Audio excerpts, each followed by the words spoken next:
اور حضرت علی اکبر رضی اللہ تعالیٰ عنہ کا جو تعارف ہے وہ امام طبری رحمۃ اللہ علیہ نے اپنی تاریخ طبری دے وچ اس طرح کروایا ہے.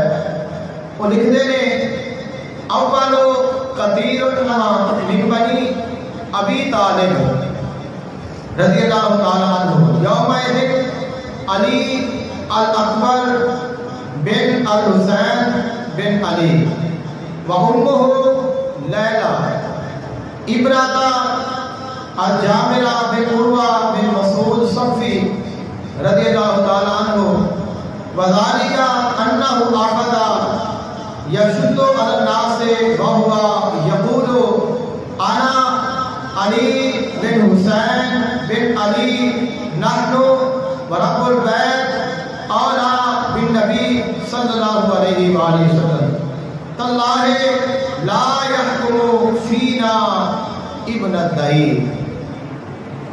طبری نے لکھیا حضرت علی اکبر رضی اللہ تعالیٰ عنہ جڑے نے یہ وہ شہزادے نے جڑے آل بنی طالب دے وچوں آقا علیہ السلام دے خاندان دے وچوں اہل بیت دے وچوں سب تو پہلا جڑا شہزادہ میدان کربلا شہید ہویا ہے وہ شہزادہ علی اکبر ہے.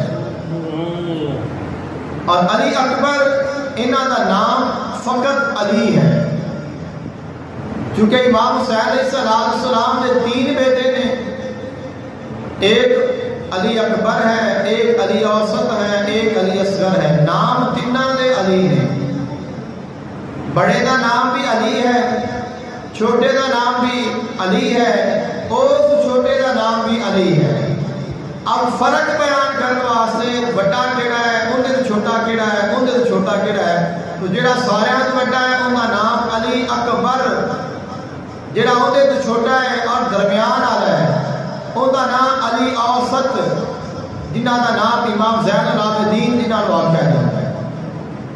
اور جڑا انہاں تو چھوٹا ہے وہ علی اصغر یعنی یہ سارے تو چھوٹا ہے. تو آپ سب تو بڑے نے امام حسین علیہ السلام نے صاحبزادے اور آپ کی والدہ محترمہ کا نام لیلا رضی اللہ تعالی عنہا ہے. اور آپ جڑیاں نے حضرت عروہ بن مسعود ثقفی رضی اللہ تعالی عنہ انہاں دی آپ بیٹیاں نے. اور ماں دی طرفوں جڑا آپ کا رشتہ ہے وہ امیر معاویہ کے نال جا کے ملتا ہے. حضرت معاویہ رضی اللہ تعالیٰ عنہ دی بہن حضرت میمونہ نے اور انہاں دی بیٹی ہے جنہ دی بیٹی نے حضرت لیلا رضی اللہ تعالیٰ عنہ جنہ دے وچوں امام علی اکبر رضی اللہ تعالیٰ عنہ نے. اس حساب دے نال آپ دی رشتہ داری ہے وہ بنی امیہ دے نال بھی جا کے ملتی ہے. نانکے جڑے نے وہ بنی امیہ والے نے. اس چیز کی وضاحت کی ضرورت یہ ہے کہ آگے جا کے اس سے گفتگو کرنی ہے.